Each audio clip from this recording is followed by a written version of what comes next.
Welcome into the Take the North podcast presented by Odyssey. I am Dan Wiederer, pleased to be joined by 670 The Score's Mark Grody and new Take the North podcast co-host Mark Grody. Congratulations. How are you, man? Thank you. Yes, we can now say it is official. I'm honored to be part of the Take the North podcast, and I think that David Haugh set the bar at excellent. So it'll be my goal to be excellent on the Take the North podcast, brother. I think you can meet that goal, and I've been very pleased at the anecdotal evidence that I've got when people have asked what we're doing with the podcast, and I've told them Mark Brody's going to step in for David. People seem very excited for your arrival, and they think that the ability to add some of that Grody-like enthusiasm to the pod will be very beneficial for the group. Yes, it's always a good sign when the social media comments are not nasty. I didn't see any nasty in there. There's a few little snarky comments, but hey, man, I do snark too, so it's all good here. Just wait. The nastiness is coming. It's coming your way before long, so don't get too comfortable in this chair. It'll get there soon enough. This is a special bye-week edition of Take the North, and we're going to get into the mailbag here in a minute. But are you able to get any bye week out of your bye week here? Well, the bye week that I'm getting is I'm just getting things done, including having like an actual 45-minute phone conversation with somebody. There's no time for phone conversations when you're covering the Bears unless it's an actual emergency. So things like that. And I'm actually at my parents' right now, hanging out with them, stuff that I wouldn't get to do normally. So I guess, Dan, yes, I am taking advantage of it. What about you? Yeah, it's helpful to get that breath. I did get out today, Friday morning, and play a little golf. So that was my little bye week treat to myself. Had parent teacher conferences earlier in the week for both kids. So that occupied a good chunk of an afternoon, jumping between Google meeting calls with the kindergarten teacher and the middle school people, trying to hold that down. But the weekend's also free, and there's some good football on the docket. My Illini with a big game on Saturday afternoon against Michigan, hoping to catch some of that. And then Sunday afternoon, one of those rare moments where you can get a view of the rest of the NFL the way most people experience the NFL. So that should be fun as well. Yeah, no doubt. And there's a nice NFC North showdown for sure that you talked about on the last podcast that everybody can watch to get a better scouting report. So kind of sit back, relax, and see where the Bears are at the end of this weekend, which we'll talk about next week. Yeah, they're sitting pretty right now with that confidence that we talked about earlier in the week. Well, our flag on our mailbox is up, which means that we've got to bring in our ace producer, Adam Studzinski, to tell us what's in there. We'll open those envelopes, tell us what the questions are, and make sure that they're not nasty as we ease Mark Grody into this experience here. Mark Grody sucks. Why is he on the podcast? No, I don't expect that sort of nonsense until I say something really stupid. But go ahead, Studs. All right. So just a quick reminder, a few different ways that you can send us questions. You can email us, takethenorthpod@gmail.com, and you can tweet at our account, which is the same as our Gmail, Take the North Pod, and you can DM me if you want. Just be nice at Trisler Suds, TrislerStudz. So anyway, to the questions. I figure we'll start with a Caleb-centric question because that's what everyone wants to talk about. So this is from at HunterPatrick34 on Twitter. I expected 4-2 at this point. Regardless how it started, we as fans should be optimistic about the trajectory of Caleb's comfort and confidence. True or false? Yeah, I'm going true on this one, Grody. It just is really, really obvious to the naked eye right now how much more comfortable Caleb has been over the last 3 or 4 games. He just seems to be settling in. I've always talked about those 3 C's and sort of climbing the stairs from comfort to confidence to command. And as our mailer suggests there, he's got the comfort and the confidence now. And now the command is starting to come along with that. You saw that in London. The Bears have benefited without question at the weakness of the defenses they've faced for the last 3 or 4 weeks. They're going to get another 3 coming out of the bye between the Commanders, the Cardinals, and the Patriots. They're going to allow them to continue to build some confidence. But when you see Caleb playing comfortable and you see him sort of navigating the pocket with that expertise and using his eyes to go through his reads and being decisive and making NFL window throws and producing, as we talked about on our last episode, the way they've produced 5 touchdowns in 2 consecutive games, yeah, there's no question that the comfort and confidence are there, and you would expect the rookie to build on that when he comes out of the bye week against a couple opponents that should give him an opportunity to continue building momentum. Yeah, and the answer for me is true as well. The thing that I keep in mind and have to remind myself is that no matter who the quarterback is, no matter how talented he is, development can be painful. Yeah. And I do understand that Bears fans, like no other fan base, do not have patience. And quite frankly, a lot of Bears fans do not have time for it. And it looked ugly early on. There is no doubt about it. And there have been and there's still going to be ugly moments. There were even ugly moments in the Jacksonville game, and we talked about those. A bad overthrow to DJ Moore, throwing at the ball at the offensive lineman Matt Pryor. So these little development points are going to continue to come.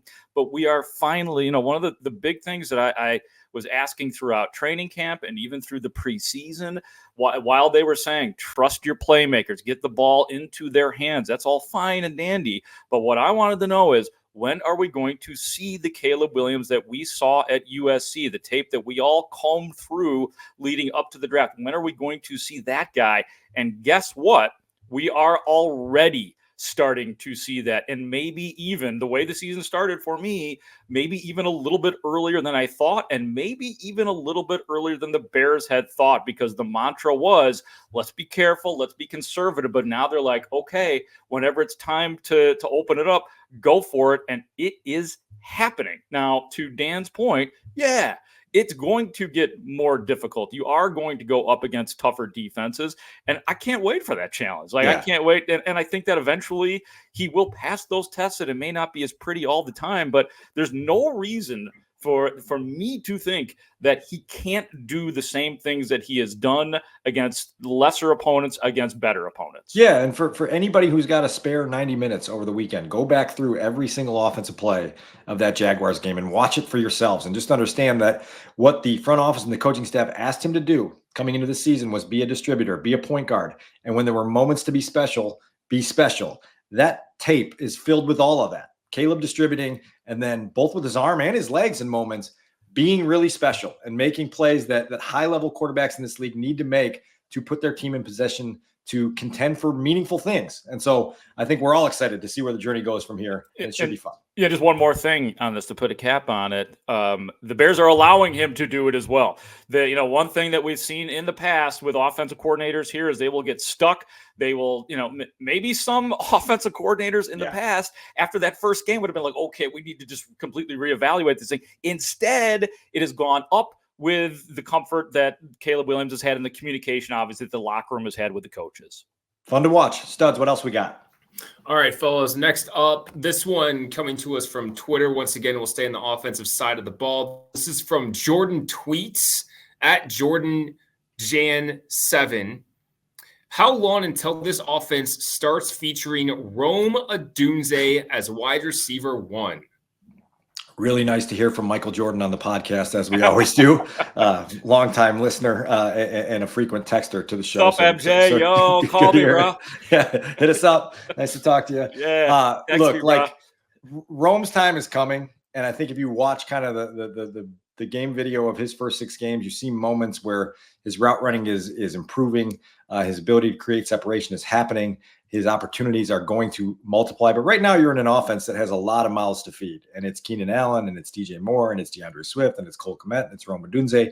And so the idea of Rome Odunze quickly stepping into a number 1 receiver role this season is probably a little bit far-fetched. But I think what you're seeing is a player who is everything that the Bears thought he was when they went out in the draft and targeted him and waited patiently for him to last to them at number 9 overall. And I think before long, he's going to become a centerpiece of this offense. In the meantime, you've got a rookie receiver waiting his turn in an offense full of talented playmakers who are capable of doing a lot of wonderful things. And so I think you're going to have what we've had with Rome so far, a big game in Indianapolis, followed by some, modest contributions and some role-playing responsibilities that he's had over the last several weeks. It's going to be a while before Rome becomes the center stage playmaker for the Bears. But that's more a byproduct of what they have going in their offense and the number of different playmakers that they have than it is any sort of indictment on how Rome's developing in the early stretch of his rookie season. I think as long as DJ Moore is here, DJ Moore is going to be the number one wide receiver for the Bears. And it doesn't mean that Rome Odunze won't get his. He's had one big game so far this year where he went over $100 or 100 yards, and he is not $100. We'll give him that as well for every catch that he makes.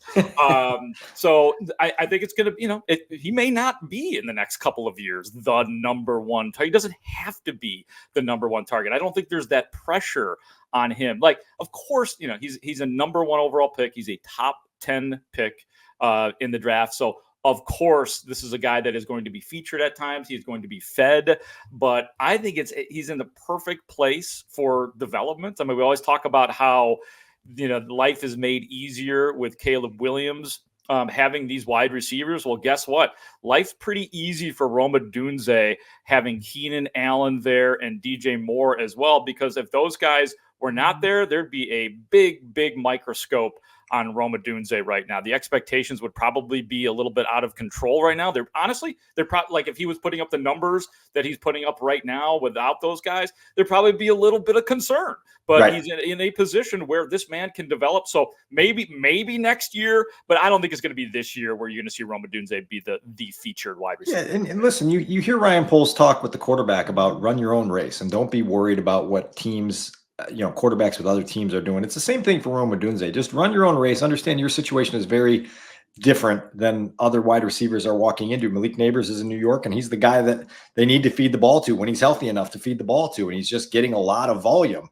Rome will get that eventually. And to his credit, look, like I spoke with him coming out of, I guess it was the Rams game, and asked him how he was handling kind of his own impatience. And he said, look, I'll admit, like there are times where you're used to producing at a level that is high, and you come out of Washington last year and you're really the engine of an offense that took the Huskies all the way to the national championship game. And you kind of want that role again.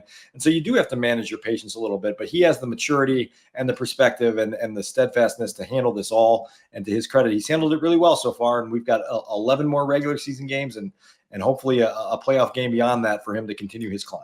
And for those that do want more from Rome Odunze, look, Caleb Williams loves Rome Odunze. They get that it's a neat package, that they both came in from hot shot colleges, both first-round picks. So they're kind of their own entity. They're their own thing. So he's definitely going to want to get him the football. And then one other thing I'll say, too, for the first time in Rome Odunze's life, he has dealt with a knee injury, and I don't know if that is something that is still bugging him. I would imagine it probably is, quite honestly, a little bit. And we'll get back into the locker room next week and find out some of the details on these things. But I know that was a big deal for him to have had to deal with that for the first time in his football career. Yeah, and just the very last thing on that specific topic, I think this bye week comes at a nice spot for a lot of guys to hit that reset button. Looked like Bears had a report to training camp earlier than anybody else this year. And so they've had a long grind leading up to the regular season and then kind of an emotion-packed first 6 games of the season. And so I think this week 7 bye has come at a really good time for a lot of people, including Rome Odunze. And so we'll see how they handle it. All right, Studs, what else we got? All right. Well, actually, real quick, Grody's $100 per catch goof reminded me of a real quick thing that I forgot about in high school. A friend of mine that I played football with, we were playing whatever game, and he had an aunt coming to the game that didn't get to see him play very often. And she said she would give him $100 for every touchdown he scored that night. He scored 5 touchdowns. Oh wow! He had 1 rushing, 2 rushing, 1 receiving, and 2 punt returns or something like that. Like he had an unbelievable game. And but everybody else on the team's going to be like, "Yo, this kid's getting paid. Grab it. You got to play my ass." The NIL era started early at Studs' high school for sure. Well, yeah, that was hilarious. So anyway, that was just a fun thing that reminded me of. Anyway, shout out to Nick Torito. That was the kid's name. Nick Torito. We all love a Nick Torito. So next question, over to the defensive side of the ball. This is from Cole Tamari, I think. Tamale, I believe, is it? Tamale. Yeah. No, it's a Tamarri. I could use a tamale right now. It sounds good. Yeah. So anyway, Cole's question. I'd really like to know if eventually the D-line rotations will lessen, because it feels like every time a big run is given up, it's when the opposition catches the front flat-footed. So Cole is a active and sane follower on the X Machine. So I've heard from Cole a lot over the years. We like the Twitter followers who can engage in a respectful manner without being wacky. So shout out to Cole. As far as the defensive line rotation that the Bears use, this is just a byproduct of what Matt Eberflus and by some extension Eric Washington like to do in terms of having fresh bodies rotating all the time through that front four. You usually have 8 active on game day, and you're just trying to find that rhythm, and that's up to Travis Smith, the defensive line coach, to kind of manage that a little bit, and that will forever be kind of the staple of how this defense runs. And so I don't think they'll ever shorten that rotation to a point where you're just looking at the same 4 guys with maybe 1 or 2 guys in a backup role. You're going to have this flow of 8 bodies going through that defensive line at all times. And then you've got to try to find the right places to make sure that you have your Montez Sweat on the field on money downs at all times. And that has been a problem in past years where you're like, wait a second, it's, 3rd and 7 and Montez Sweat's not on the field. Like, you need to have him out there. And so they have to manage that. But I do think that there is a healthy trust in the depth that they have on the defensive line, and an understanding that they've got some guys across the board, interior and on the edges, that can help them. And so I would expect that rotation to continue to be kind of a staple of what they do defensively. Yeah, and I will say to Cole's point, and obviously subsequently a concern, great defenses don't give up those massive runs like that. I understand it's going to happen, but there have been some, sports devastating moments this year for that defensive line, as sharp as it's looked. And hey, there's been a ton of attention put on let's get a pass rush from our interior. And we know Gervon Dexter, believe he still leads the team in sacks at 4.5 this year. So I think that maybe with Travis Smith and to a higher degree Matt Eberflus, some of the emphasis and something that they're probably going through this week is, pass rush is great. That is number 1, but let's not forget about stopping these guys, the big running plays as well, if they do want to get to that level. And I have been as critical as anyone, because I've seen a ton of great Bears defenses, elite Bears defenses, and I can't put them there yet. I'm starting to toggle top 5 because, you're starting to see some of the numbers,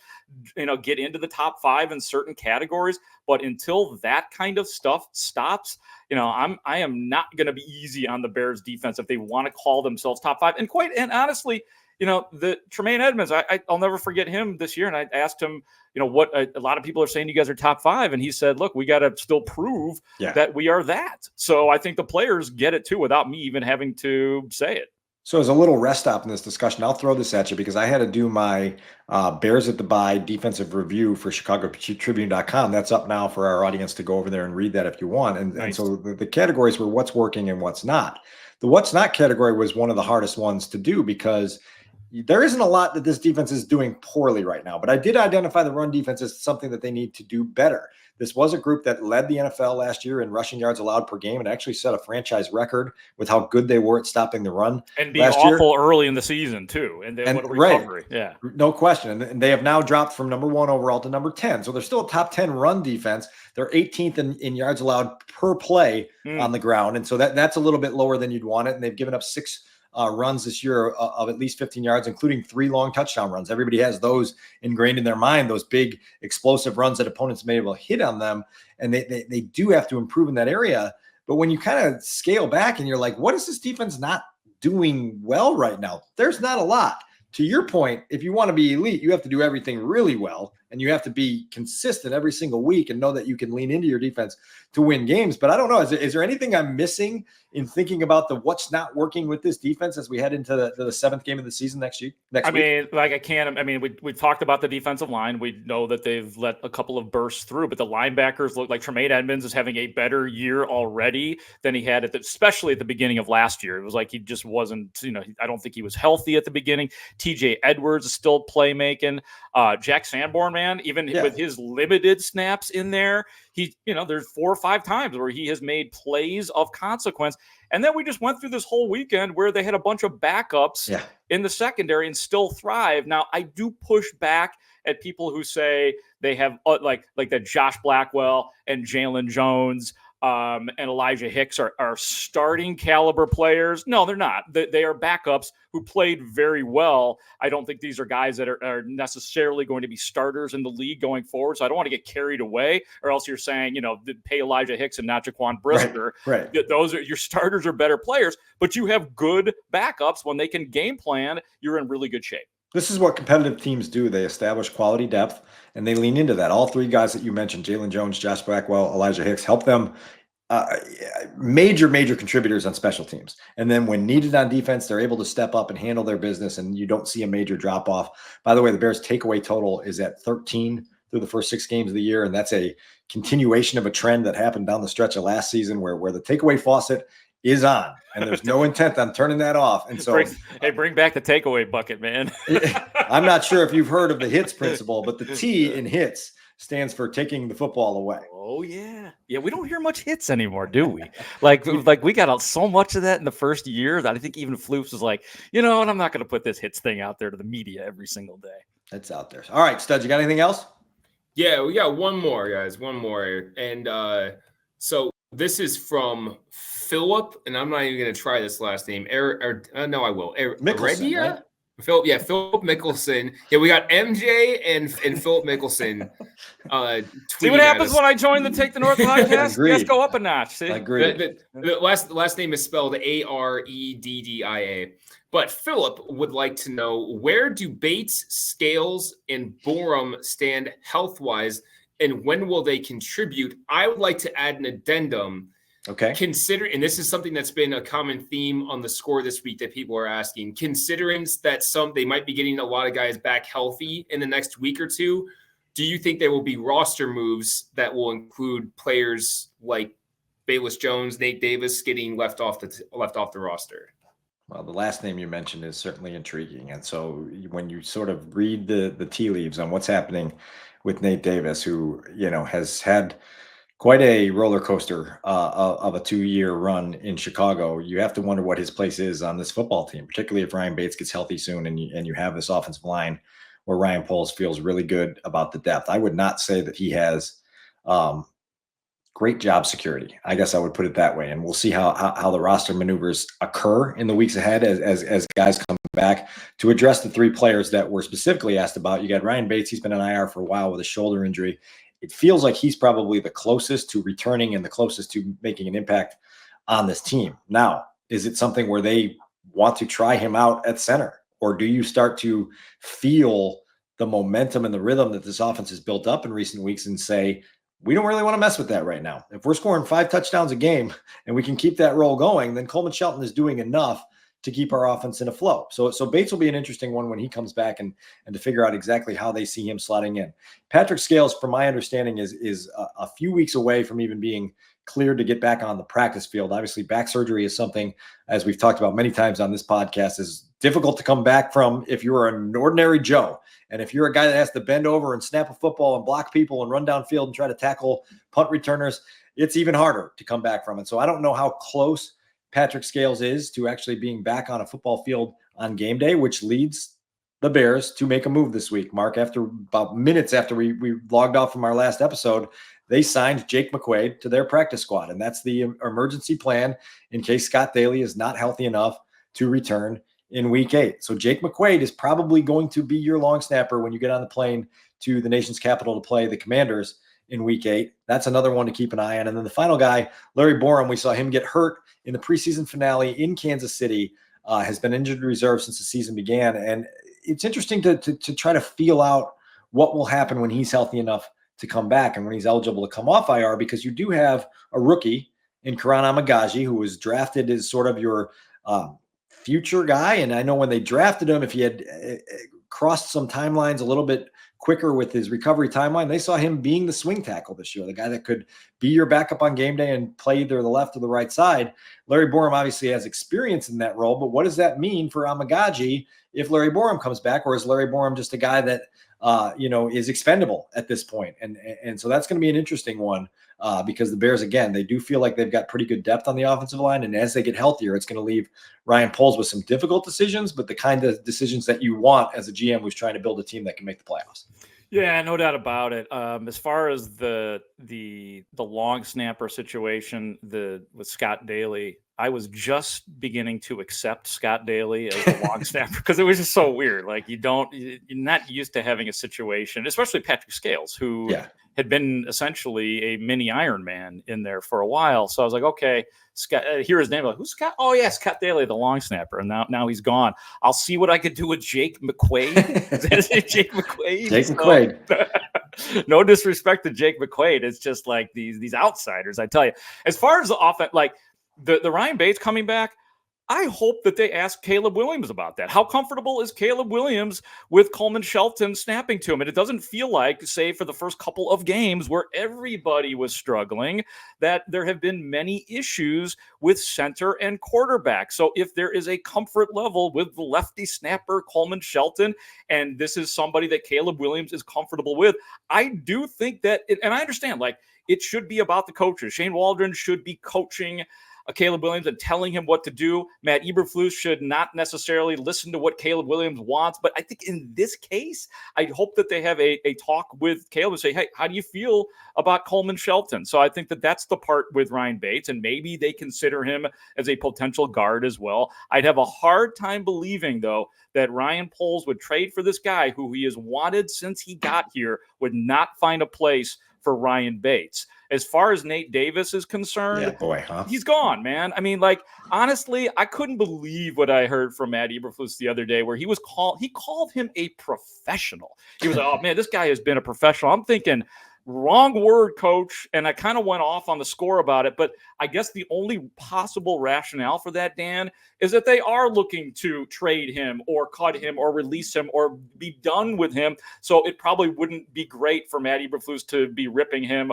or being coy about it. So I think that they're overpraising him to keep his price where it is at this point, a guy that they have paid for and could be beneficial to another team.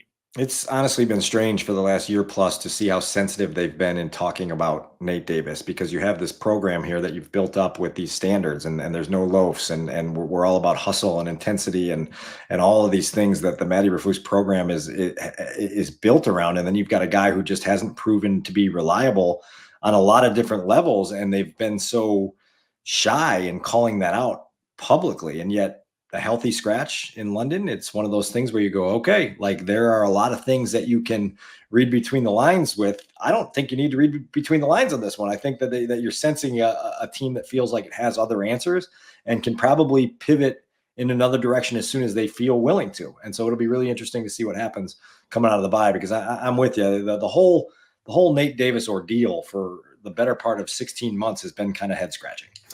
Yeah, and like there are ways to deal with it, ways to discuss him. And I know I'm being really nitpicky here, but I can't imagine what the rest of the locker room thinks when this guy, he's been a professional, when it appears, at least to us from the outside, I've been given no indication from anybody that he's been professional. As a matter of fact, quite the opposite, because he's not out there practicing. And as you said, following along with the hits principle and doing it the Matt Eberflus way. And again, reading between the lines, I have in the past sensed Flus's frustration, but I am frustrated with him for calling him a professional. I appreciate your frustration. Studs, can we knock the flag down on the mailbox? Is that all we've got for today?